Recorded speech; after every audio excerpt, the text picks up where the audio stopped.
Flight जो है 7 तारीख को सवेरे 5 बजे से पहली फ़्लाइट है। उसके सिलसिले में आज तमाम डिपार्टमेंट की एक मीटिंग बुलाया गया है।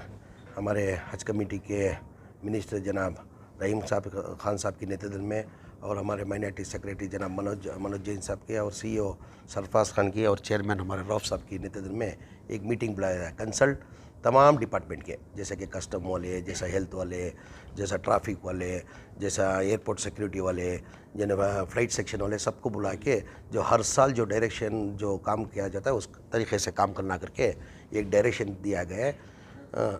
उस तरीके से डायरेक्शन दिया गया है। इस बार टोटल फ़्लाइट जो है, पहला जो 7 तारीख को जो पहला जो फ़्लाइट है 5 फ़्लाइट्स है। 5 फ़्लाइट्स मतलब उस दिन 5 फ़्लाइट है। उसके बाद 3-3 फ़्लाइट है। 5 फ़्लाइट जो पहला दिन जो जाने वाला 5 फ़्लाइट है वो वया जाने वाली है। उसके बाद जो है रेगुलर जो फ़्लाइट है 8 तारीख से जो है लगातार डायरेक्ट फ़्लाइट्स है। इस बार की इंतज़ाम अलग तरीके से किया गया है।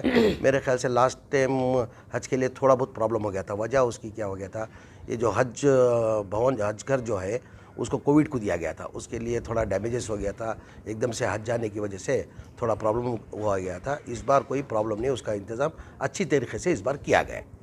जो है मसला रहता है खाने का इंतजाम नहीं, खाने का हाजियों को जो है गवर्नमेंट की तरफ से उनका इंतज़ाम कराया जाता है। वो तो हर साल जो है गवर्नमेंट की तरफ से कराया जाता है।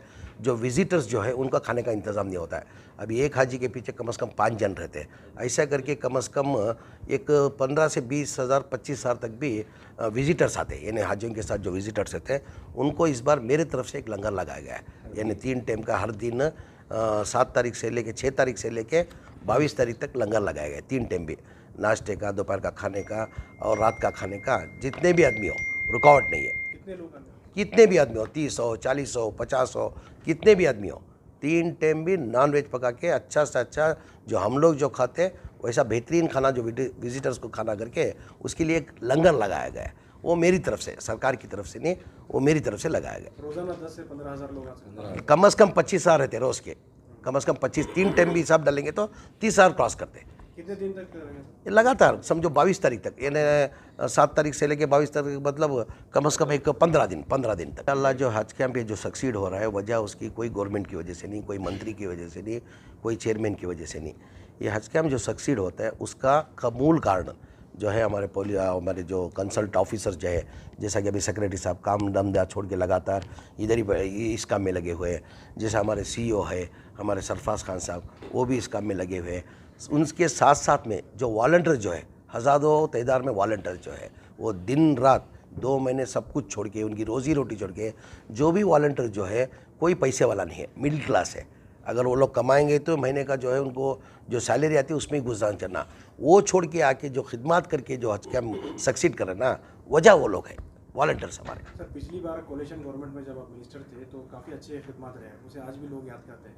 तो आपका पूरा इन्वॉल्वमेंट इस पूरे नहीं, इसमें क्या है, रहीम खान साहब को अल्लाह मियां ने मौका दिया है। अभी रहीम खान साहब हज के मिनिस्टर है। रहीम खान साहब का जो है अभी से नहीं है, ये मिनिस्ट्री बन के खिदमत नहीं कर रहे। इससे पहले भी कम से कम लगातार 15-20 साल से हमारा जो ट्रांसपोर्ट के जो बसेस में हम लोग जो भेजते हैं उसके अंदर रहीम खान साहब के भी बसेस है। इनका जो स्कूल चलती है एजुकेशन फील्ड में है, वो एजुकेशन फील्ड में जो बसेस होते हैं वो भी लगातार कम से कम 15-20 साल से बसेस भेजते रहे। और खिदमत कोई दिखा के करता है, कोई छुपा के करता है। यानी हमारे रहीम खान साहब जो है छुपा के खिदमत करते आ रहे थे। सर, पिछली बार आपने वॉलंटियर्स को जो है उम्रा भेजे सर, बड़े पैमाने पे तकरीबन 700-800 लोगों को आपने 700 नहीं, 1050 जन को उम्रा भेजा। वजह भेजने की क्या है, जो 20-25 साल से जो हाजियों की जो खिदमत की है, वही अल्लाह का घर नहीं देखेंगे तो कैसा करके उनको जो अल्लाह का घर का दीदार नहीं करे, जिसकी ताकत नहीं है, वैसों को आइडेंटिफाई करके 1050 जन को मैं उम्रे के लिए भेजा था। यानी मैं नहीं भेजा हुआ, अल्लाह मियाँ उनकी खिदमत कबूल करके ज़रिया मुझे बनाया था। जब तक अल्लाह मियाँ का जब तक बुलावा नहीं आता कोई मैं कलाल नहीं जा सकता उधर। मेरे को ज़रिया बना के अल्लाह मियाँ ने उनसे बुलाया था। और मेरे को अभी माहिती है कि और चंद वॉलंटियर्स नहीं जा चुके, अल्लाह का घर का दीदार नहीं किया करके, वैसों को आइडेंटिफाई करके इंशाअल्लाह मैं 1-2-4 महीने के अंदर उनको भी भेजने की जद्दोजहद कोशिश करता हूँ। सर, इस बार का कोटा कितना है सर, कितने लोग?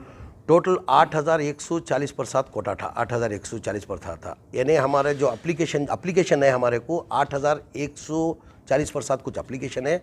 हमारा जो कर्नाटका का जो कोटा था 7900 चिल्लर कोटा था। यानी वो कैंसलेशन 150 कैंसलेशन होने की वजह से उधर सही हो गया। यानी एक्सेस भी नहीं है, बरोबर भी नहीं है, बरोबर हो गया। अभी इसका कोई मसला नहीं है इसका। सब इस मरतबा हज टर्मिनल एयरपोर्ट में क्या सेपरेट हज टर्मिनल होगा, कैसा वहाँ पे इंतजाम? नहीं, हर तरीके से जो इंतज़ाम होता है, इमिग्रेशन का रहने दो, कस्टम का रहने दो, वही मीटिंग बुलाया गया था आज। जो हर तरीके से हर टाइम जो हाजियों को भेजते हैं उसका हज टर्मिनल अलग रहता है, कस्टम का अलग होता है। अभी समझो SBI बैंक वालों को बोले थे, अभी हाजी लोग को जाना तो करेंसी चेंज करना, उनका एक काउंटर डालना करके डायरेक्शन दिए। अभी कस्टम का रहता है, अभी कस्टम में जाने में प्रॉब्लम नहीं होता है, आने में क्या करते हैं औरत ज़ात को जो है तकलीफ़ देते हैं कि बुरखा निकालो, ये निकालो, आप दिखाओ कुछ सोना लेके करके, वो सब नहीं करना करके डायरेक्शन दिए गए। पिछली बार जो हर साल जो चलता है उसी तरह से इस साल भी चलता है। Thank you.